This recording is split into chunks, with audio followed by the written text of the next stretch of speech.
আজকে আমার কাজের প্রথম দিন, তুই কাউকে বলবি না তুই আমার বোন হোস, তাহলে আমি অপমানিত হব। আজকে আমার কাজের প্রথম দিন, আমি স্যারের সাথে দেখা করতে চাই। স্যার এখন মিটিং এ ব্যস্ত আছে, আপনি 5 মিনিট বসে অপেক্ষা করেন। ওয়াও, কত সুন্দর।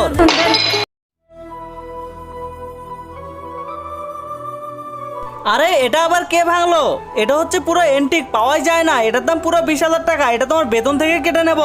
স্যার ভুলবশত এটা আমার হাত থেকে পড়ে গিয়ে ভেঙে গিয়েছে, আমাকে মাফ করে দেন। কিন্তু তার আগে তোমার কাছে কোনটা সব থেকে বেশি দামি, এক বস্তা টাকা নাকি মা বাবা? যদি মা বাবা হয় ভিডিওতে একটি লাইক করে চ্যানেলটা সাবস্ক্রাইব করে দিও। লাইক সাবস্ক্রাইব যদি তুমি না করো তাহলে আমি বুঝে নেব তুমি মা বাবাকে একটুও ভালোবাসো না। কোথায় থেকে যে এই লোকগুলো আসে, আর তুমি এদেরকে কাজ দেখাই দিতে পারো না? আরে রিশু, তুই এটা কি করলি? এটা জানিস এটা এন্টিক পিস পাওয়া যায় না, স্যার তো অনেক বকবে। তুই এখান থেকে চলে যা। বোন, আমার ভুল হয়ে গেছে, মাফ করে দাও।